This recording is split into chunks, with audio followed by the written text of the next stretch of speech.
இன்று ஜூலை மாதம் 23ஆம் தேதி வரலாற்றின் இருண்ட நாளின் 43வது ஆண்டு நிறைவு.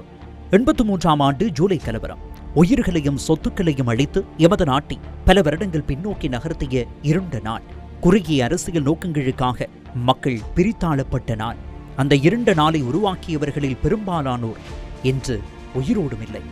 43 வருடங்கள் கடந்தும் இலங்கை சமூகம் அதன் விளைவுகளை இன்னமும் அனுபவித்துக் கொண்டிருக்கிறது.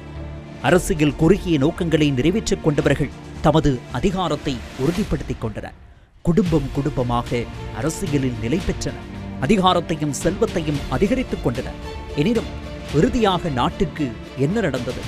அரசியலில் குறுகிய நோக்கங்களுக்கு பதிலாக இலங்கையர்களாகிய நாம் இணைந்து நாட்டை கட்டியெழுப்ப வேண்டிய தருணம் இதுவாகும். 83ஆம் ஆண்டின் கசப்பான நினைவுகளை இருளிலேயே புதைத்துவிட்டு கற்றுக்கொண்ட பாடங்களின் மூலம் நாட்டை முன்னேற்ற வேண்டிய நேரமே இது. கொழும்பு புறக்கோட்டை புனித செபஸ்டியன் மாவட்டத்தில் ஜூலை கலவரம் நினைவு கூறப்பட்டது. சம உரிமை இயக்கம் இந்த நிகழ்வை ஏற்பாடு செய்திருந்தது. அனைத்து இன மக்களுக்கும் சம உரிமை கிடைக்கும் அரசியல் தீர்வுக்காக போராடுவோம் எனும் துணிப்பொருளில் இதன்போது கையெழுத்துக்களும் சேகரிக்கப்பட்டன. இதேவழி சோசலிச இளைஞர் சங்கத்தின் ஏற்பாட்டில் சகோதரத்துவ தினம் எனும் துணைப்பொருளில் ஜூலை கலவரம் தலவாக்கலை நகரில் நினைவு கூறப்பட்டது. இலங்கை தமிழரசு கட்சியின் பாராளுமன்ற உறுப்பினர்கள் இன்று பாராளுமன்றத்தில் ஜூலை கலவரத்தை நினைவு கூர்ந்தனர்.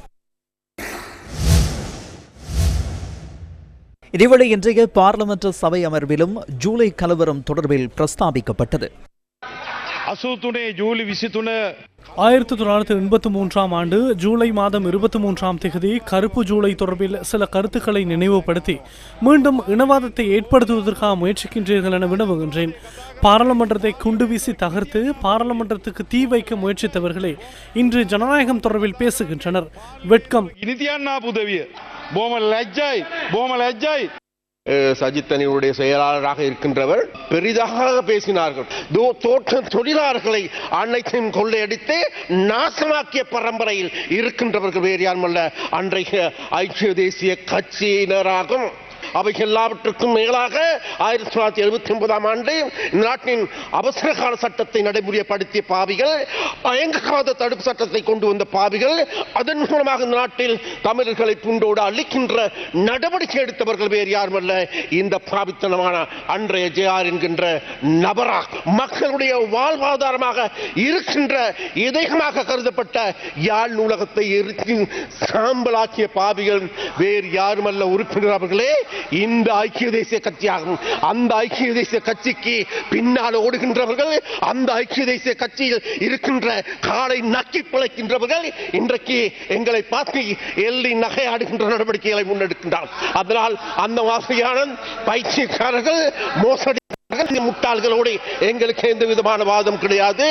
ஜூலை இனக்கலவரத்தை ஏற்படுத்திவிட்டு அதனூடாக எங்களுடைய கட்சியை தடை செய்வதற்கு பிரதானமான காரணம் எதுவுமல்ல, இந்த நிலைமைகளால். இந்த ரணில் விக்ரமசிங்காவிற்கு பின்னால் ஓடுகிறவர்கள் என்பவர்கள் இந்த சஜித் பிரேமதாஸ் அவர்கள், இந்த பிரேமதாசாக்கள், இந்த காமிநாயக்கள், இந்த ஜேஆர்கள் எல்லோருமே சேர்ந்து இந்த நாட்டில் இருந்த தமிழ் மக்களை பூண்டோடு அழிக்கின்ற, அதன் மூலமாக நாட்டில் கலவரத்தை ஏற்படுத்தி அதன் மூலமாக தாங்களுக்கு அரசியல் ரீதியாக ஏற்பட இருந்த ஆபத்தை தவிர்த்துக் கொள்வதற்காகவே அன்றைக்கு எங்களுடைய கட்சியான மக்கள் விடுதலை முன்னணியை தடை செய்தார்கள்.